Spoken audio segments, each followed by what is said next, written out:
Hi, everybody. Welcome to the RSK community call for December 2021. So this will be the last one of the year, and I'm happy to have all of you join us today in the morning, in the afternoon, in the night, depending where you are in the world. Okay, so there are some QR codes for you to scan on every slide, or most of the slides, I should say. Most of them will take you to join the RSK communities online. So go check them out. The main focus of the community calls is going to be on RSK Improvement Proposals, or RSKIPs, and you should go check them out at this URL here on GitHub in the RSK Smart org. So here's the agenda for today.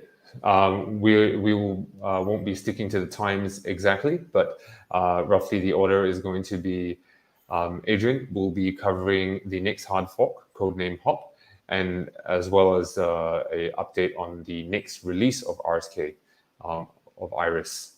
Then Sergio will be covering the RSK IP for simplified emergency time locks refresh, as well as Marcos will be covering RSK IP 271 with batching for bridge pegouts. And then with the time we have left, we can use it to cover questions and answers. All of the topics were proposed over here in the research call. So if you would like to propose your own topics for the next community call, you're more than welcome to do so. In fact, we encourage that. So please head on to research.rsk.dev in order to do so. All right. So before we start, let's talk about the different ways the community keeps in touch. Apart from these community calls, in between them, we have a bunch of asynchronous forms of communication. We have a RSK community Slack, which you can join by going to rsk.co/Slack. Those of you who are here in this community call are most likely going to want to check out the research and innovation channel when you join, because that's where RSK IPs do get discussed the most. And then this looks like that's what our Slack looks like. And then below here, we have a Discourse Forum. This is for more long-form conversations that are threaded in a forum setting. And this is where RSK IP discussions tend to occur more.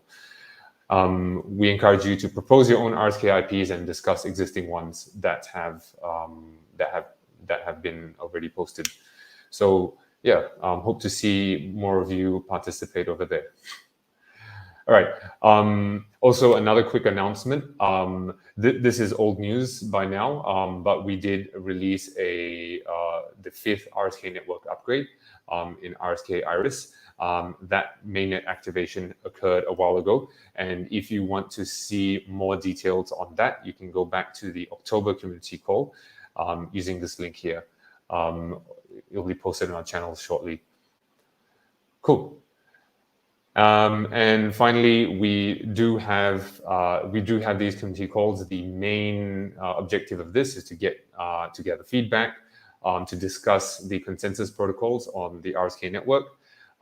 There is a formal process for proposing improvements, and the team here is happy to guide you through that process. These happen periodically, roughly once every month, maybe every 2 months. And of course, whenever there are upcoming network upgrades, we will announce them here as well. And we'll see one of those today. So, Adrian. All right. Thank you, Brendan. Yeah, as Brendan said, the idea was to give a brief update on what is going to be the next release for the RSK client, or RSKJ. We've been sharing news about RSK client releases within this space, although most of the time we probably spend on talking about RSK IPs and consensus changes. But we believe it's a good way also to get everyone informed about the releases of the clients, even if they are not network upgrades. So we released 3.1 a couple of months ago, and now we are very close to having 3.2 version ready for release.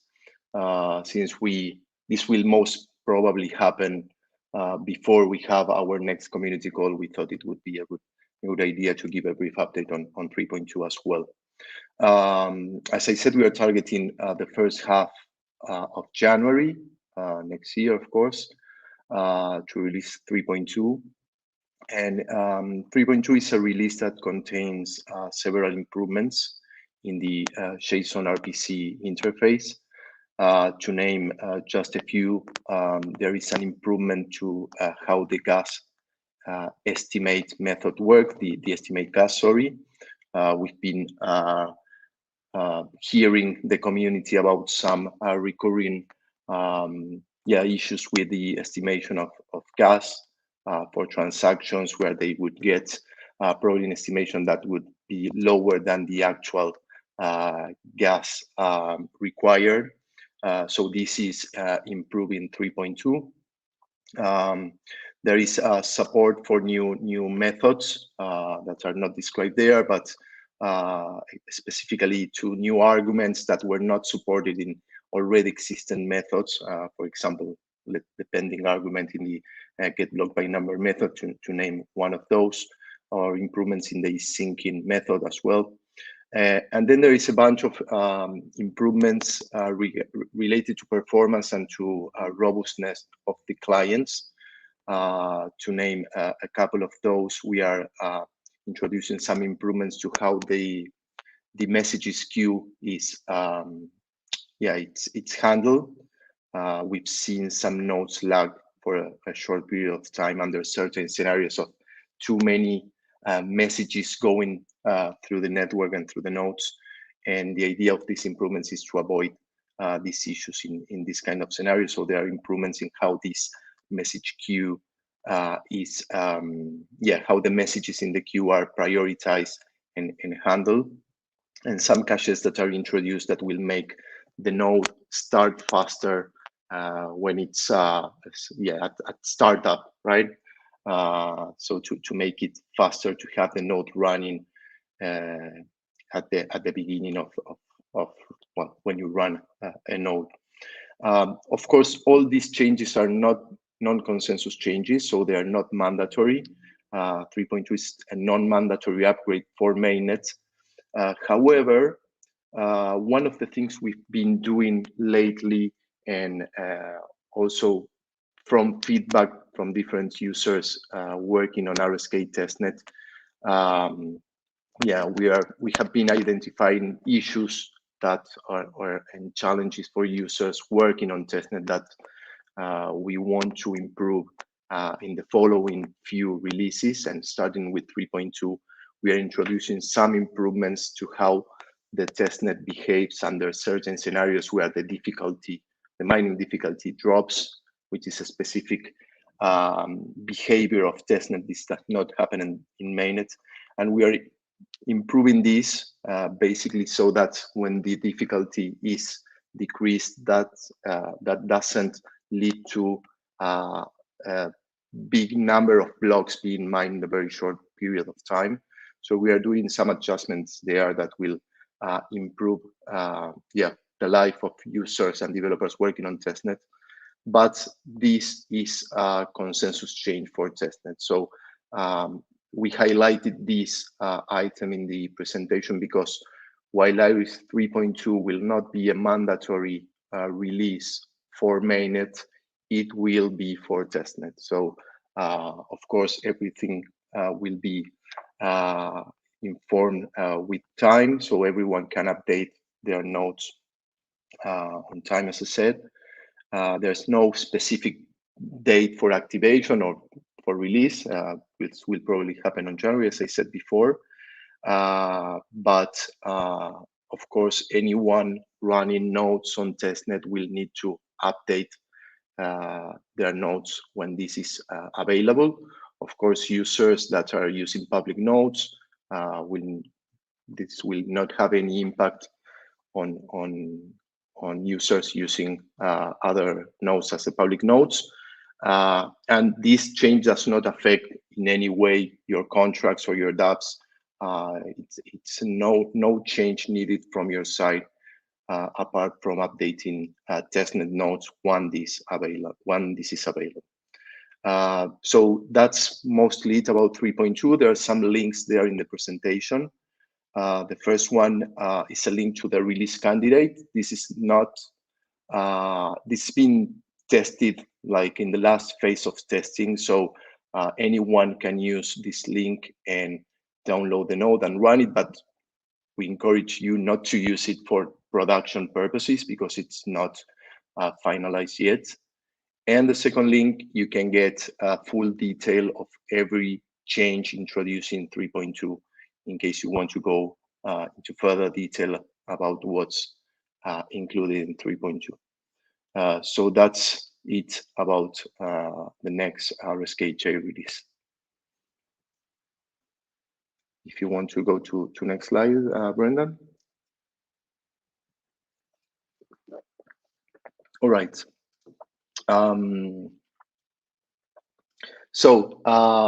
Going into what we are planning for the next network upgrade, the idea today was to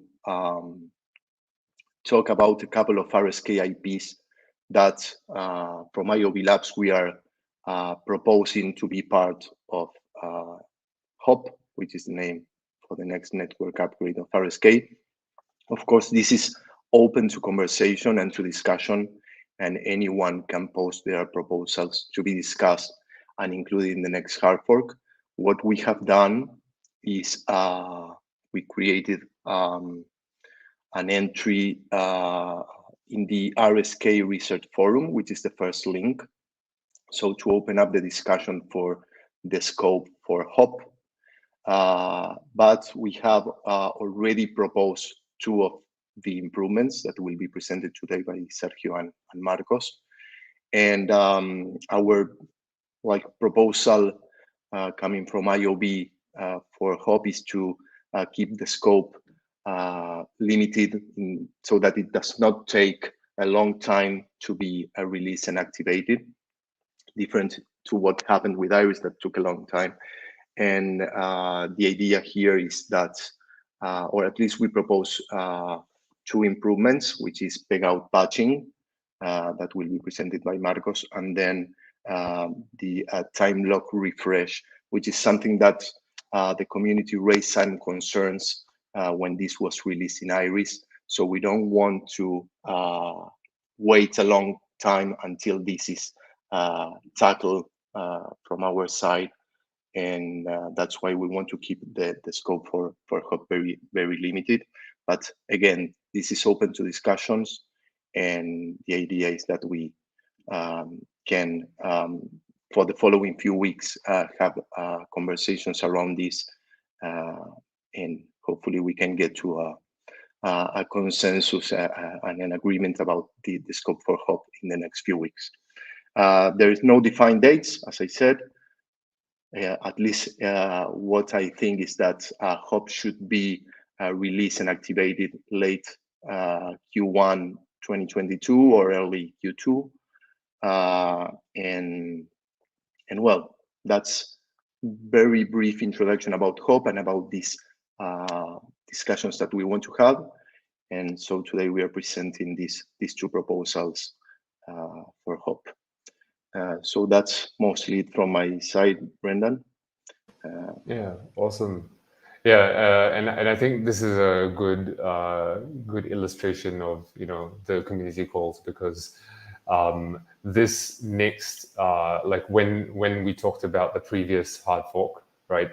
Then concerns were raised, and then now in a subsequent 2 or 3 community calls later, now we're discussing fixes, right? RSKIPs that address those concerns that were raised earlier. So that's that's what that's to the intent of this whole process.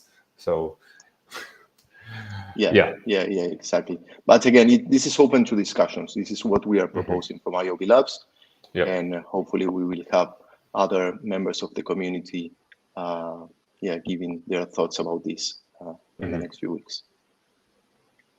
Okay, so Next up, we have Sergio, who will be talking about one of the two RSKIPs that have been proposed as part of HOP. So I believe you're going to take over the screen share now. Yeah, Okay.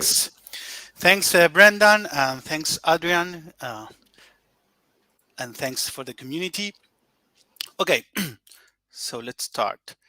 So to introduce this proposal, I will just recap a brief history of what is the RSK POPEG for those who are new to our community and have joined maybe for the first time. So I'm just going to read a little bit of this history. So the RSK PEG is managed by a multisig, initially controlled by a federation.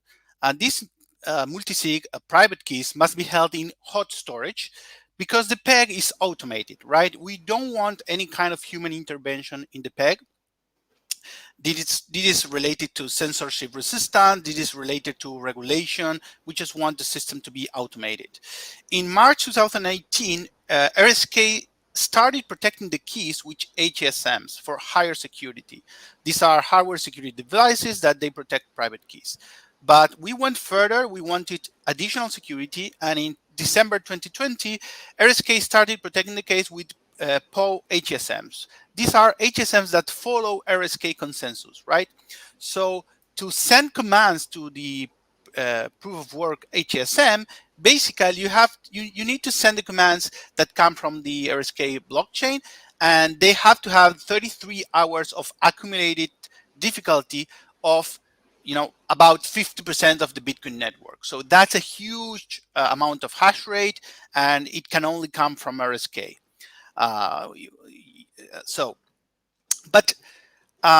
In this new setup, not even 100% of the PEG notaries can collude to steal the Bitcoins in the PEG. So it's very, very secure. But what are the problems that we face with the PO HSM? So because the Bitcoins are fully controlled by hardware, then we have some new risks. So a denial of service attack against the mining network could render impossible to perform pegouts, because the devices are expecting the mining network to back off with hash rate the commands. We thought this is a very low risk, but it's still a risk. Then we have denial of service attack against the majority of peg notaries. We still think this is a very low risk. Then there is the possibility of the seizure of the majority of PO HSM devices. This is low risk, but still a risk. Like, it could happen in the certain future if the regulatory landscape completely changes. So this is something we want to protect from. And the higher risk is that there might be some, let's say, internal bug or vulnerability that breaks the PO HSM devices. Like, what if the devices cannot follow the consensus of the network? Because some incompatibility between the consensus rules in the devices and the consensus rules in the network. So that will break the devices. So this, which is I think is low or medium risk, we want to protect from these risks. That's why in RSKIP 2001 a solution was introduced, which is the time lock emergency multisig. This is a second multisig that is only activated after 1 year if the UTXOs are not moved, are not recycled, right? If they are not spent and moved into new UTXOs. With the discussions in the community, it was decided that the key holders will be these 4 teams or groups of people, and 3 of 4 signatures would be needed to unlock the Bitcoins. Obviously, only in case the network, the RSK network, is pause for a year, like if it is unable to process pegs for a year. So these are the 4 participants in this multisigs. It's IOB Labs, because of the proven commitment to improve RSK along the years. Adrian Eidelman, who has led the RSK core development team. Jameson Lopp, the CTO of CASA. He's a renowned Bitcoin contributor, and he knows a lot about protecting private keys, and also Money on Chain, which represents one of the top projects on the community. So what happened with the activation of the emergency multisig? It was ready since Iris, the network upgrade, but it only activates after the first POPEC recycle, the first POPEC member change, right? And the thing is that we have delayed the activation because there was no automatic method to refresh the UTXO. This is something that the community raised, right? It could be done manually, like any user could, trigger the refresh of these UTXOs, but there was no, automatic system that will check that the UTXO will not expire. So we added this as soon as possible.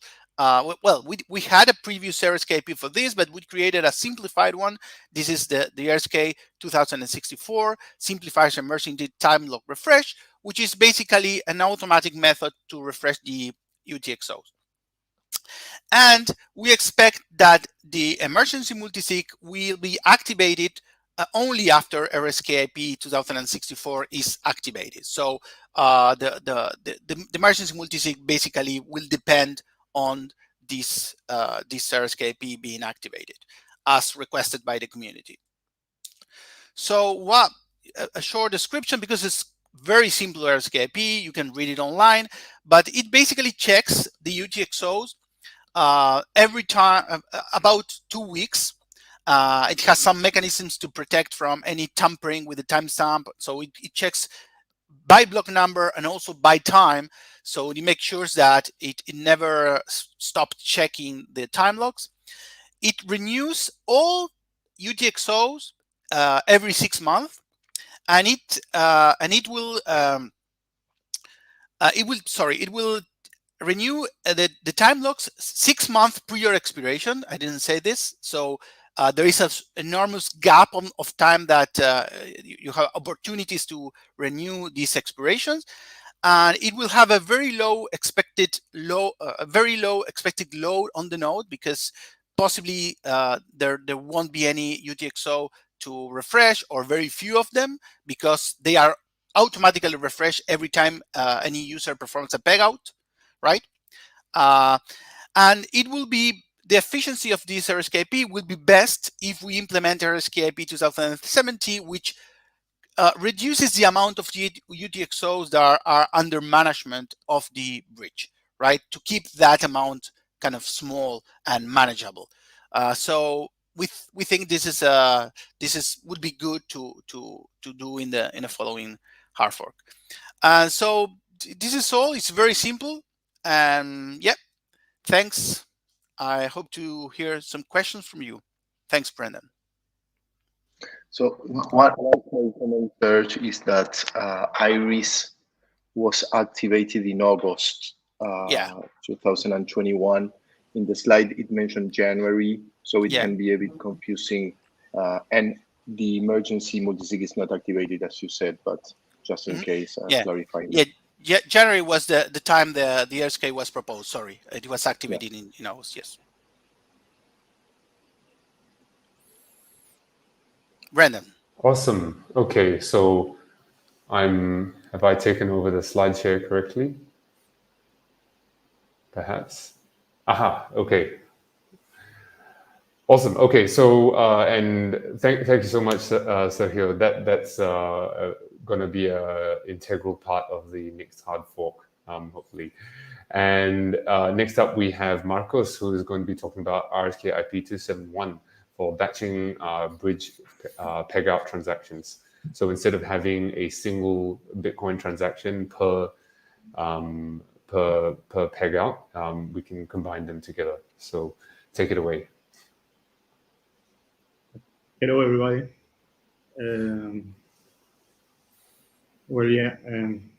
I'm here to present RSKIP 2071.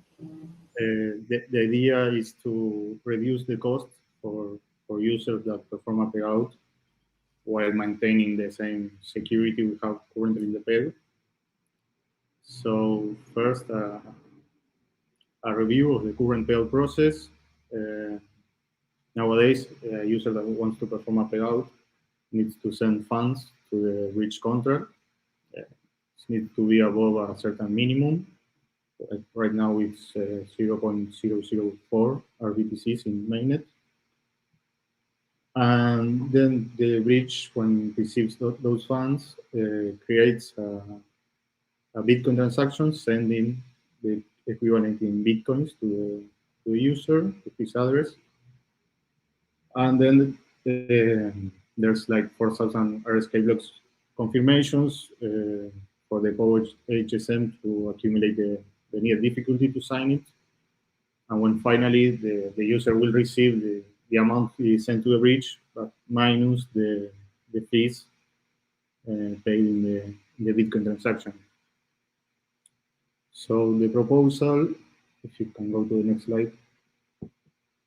The proposal is to, instead of creating one transaction for each payout, wait 3 hours to queue all the payout requests and create one transaction that has one output for each of the users that requested the payout.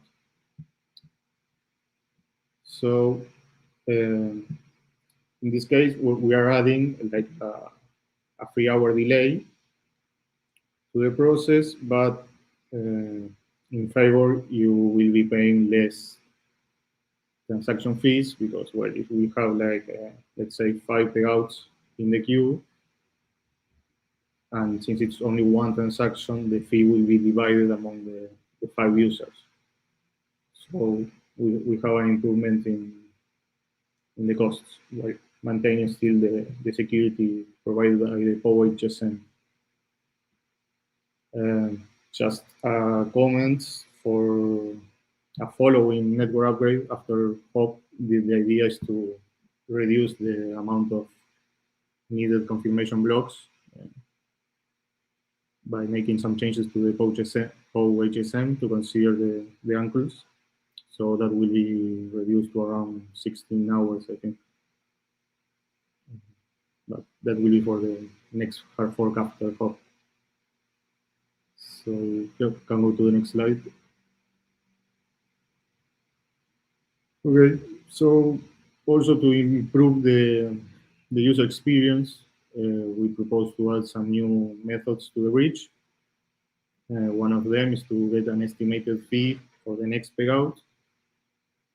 This is an estimation, like it will take into account the amount of requests that are currently in the queue, but it's hard for a user to know how precise that value will be, since you don't know how long it will take till the next payout event or how many people are in the queue. So we propose to add also another 2 methods that will allow you to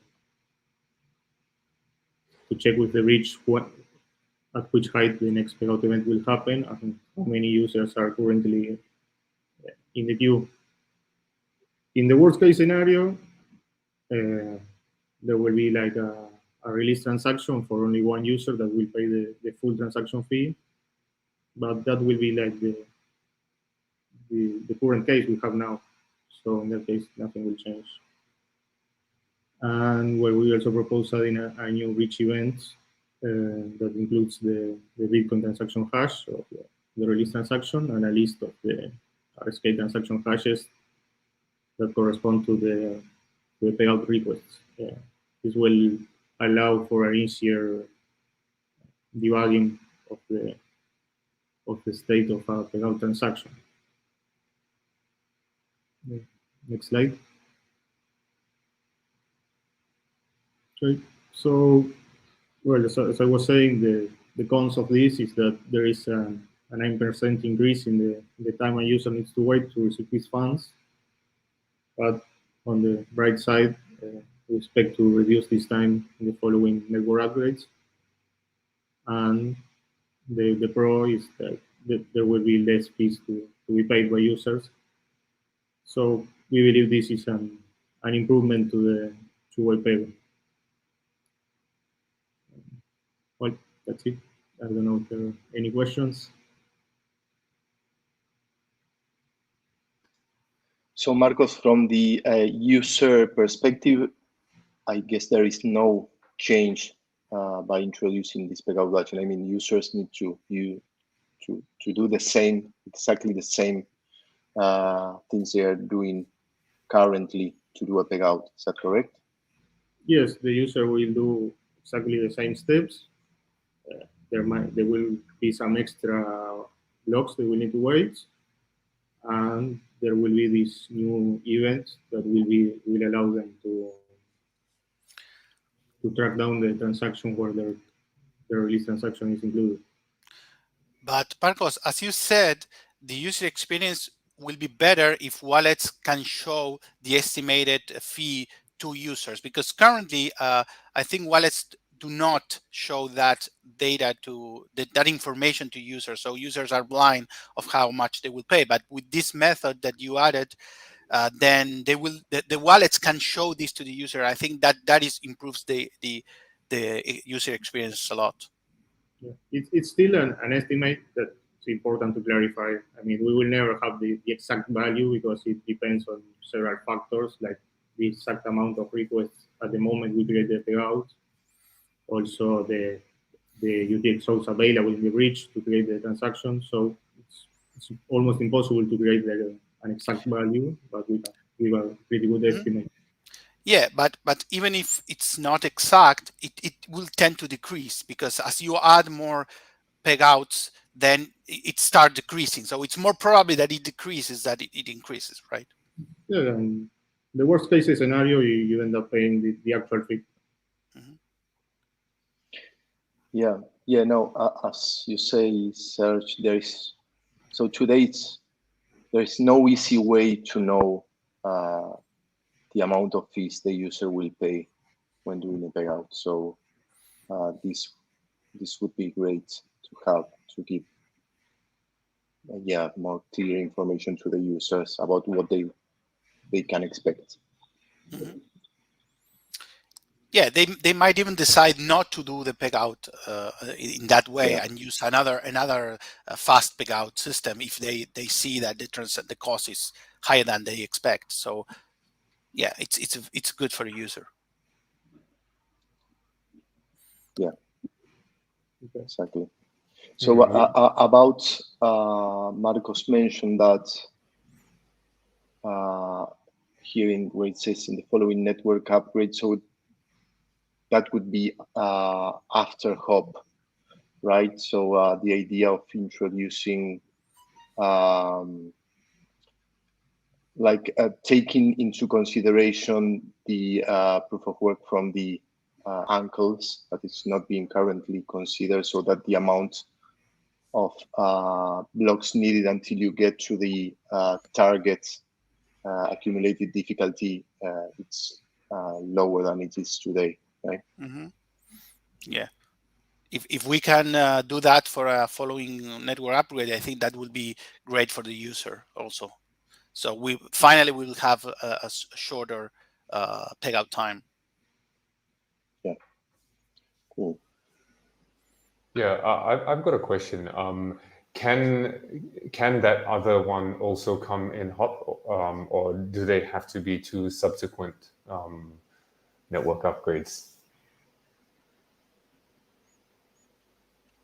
Sorry, Brennan, can you repeat? Yeah, so for RSKIP 271, right? I think it was this slide. Where was it? You mean yes, you say here. In a following network upgrade. So can that following network upgrade also be hop where this one gets in, or does it have to be two separate ones? No, so the idea is that we, but this is like open to discussion, as I said at the beginning. Mm-hmm. Our proposal is to limit the scope as much as we can, so that these improvements are activated in a short period of time, right? Like so trying to delay all the other things until the next one, like after hop, I mean, so that we, as I said, activate these as soon as we can. That especially about the time lock refresh that Sergio presented, which is something that there have been some concerns in the community about yeah, the existence of this fallback multi-sig, which, well, Sergio explained very well that it's not activated and it's unlikely to be activated, but anyway, it would be good to introduce. So that's at least what we are thinking now. Anything, everything else will most probably consider for the following upgrade after HOP. Yeah. Mm-hmm. Yeah, And I would sorry, say that, continue. no, just one comment. I would say I agree with Adrian. I would say that we would only consider, we should only consider very small changes, like, and this is not a small change. So, but let me think. I'm thinking aloud. This is not a consensus change, right? Because this is something that only affects the proof of work HSM. How the proof of work HSM verifies the amount of difficulty that it receives. So this is going to be fully parallel to HOP. It doesn't interfere with HOP. Yeah, I don't have like the details now in mind, but if the HSM is already receiving all the information it needs, then that change would only fall into the HSM firmware, and that wouldn't be a hard for that. Yeah. Maybe you know, Sergio, better than me, if this information is already being sent to the devices or not. It's not being sent, but it's present in the POW node because it's present in the blockchain. So it really is not. It's not a hard fork. It's not a consensus change. Okay, that's Sergio. good. Yeah. It's actually a consensus change because we have the values are defined in the reach constants, the amount of logs for without confirmations. Yeah, but that's in the reach. Yeah, I still think it's not because that doesn't affect the POW HSM. But let's discuss it asynchronically in the thread. But I still think that it's up to the POW HSM to decide when to sign independently of this constant. But yeah, we discuss it maybe later. Sure. Yeah. But basically, what Marcos is saying is that there is like a predefined minimum amount of logs. That's what I understand. But yeah, so we should check if this is actually a consensus change or not. If it's not, the better, because we can get this released sooner. Yeah. But yeah. Yes, what Marcos says is that the event occurs only 4,000 blocks later, and yeah, but yeah, that's true. That's true. It's just the event that occurs later. Yeah. Well, what we could do is create. We are this. Yeah, but it's cool that we can discuss it now. What we could create is an event just in the middle for HOP, just to have it ready for the next hard fork. So it's just a matter of creating an intermediate event. But yeah, let's discuss it in the forum. But we can think of something. Yeah. Yeah, so it looks like we've got a interesting forum discussion that's about to happen. We've got a question from Raul. Is the gas limit, which is currently 100K gas, for sending the peg out transaction going to change? And we've also got an answer to that, but maybe Sergio, Adrian, Marcos, one of you wants to answer in more detail. I don't have the clarity on these details of this gas limit.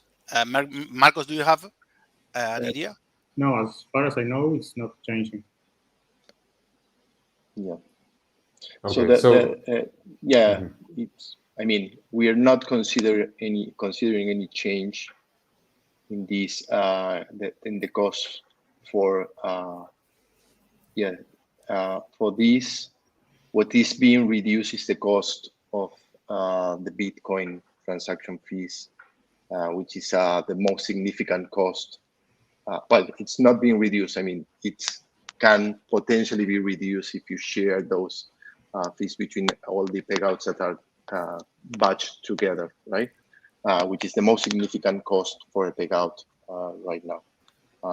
But we have not discussed anything about this a change in the gas for the payout.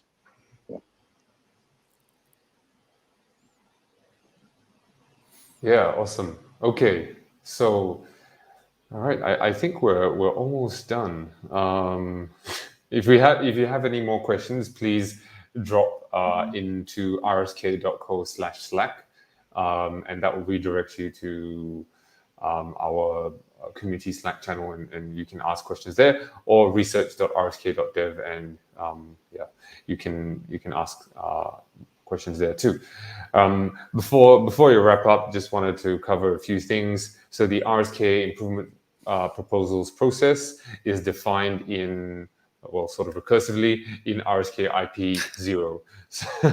So go check that out. It's self-explanatory, although quite maybe a bit verbose, but it's all in there. We encourage everyone, including you who's tuning in right now, to suggest your own RSKIPs, comment on existing RSKIPs, and who knows, maybe one day you'll be speaking at our next community call. So yeah, looking forward to that day. Yeah, so I'm gonna just go and check if we have some questions on research and innovation in Slack. No, we don't at the moment. So it looks like everyone has been asking on social media today. That's cool. Cool. And live on the show as well. Let's continue the conversation. You can join at well, both URLs work. You can do rsk.co/slack or this one as well. And there's a dedicated channel where the research and innovation team hangs out. A good place to discuss, or this. We've also got a post for the next RSK community call, which I think is probably the most recent one. So if you go there, it will be right at the top. And so that's where you can put your proposals for the next call. So if you have an RSKIP that you've seen in the RSKIP repo that you want more details on, or you would like us to discuss in this format that you've seen today, please drop a comment there. Say, hey, I want RSKIP 1, 2, 3, and we will try to talk about that and discuss it. Yeah, and that's all for today. Thanks, everyone. Thank you. Super interesting. Thank you. Bye. Bye, guys. Thank you so much, Sergio and Adrian and Marcos. Bye. Bye, everyone. Thanks for joining.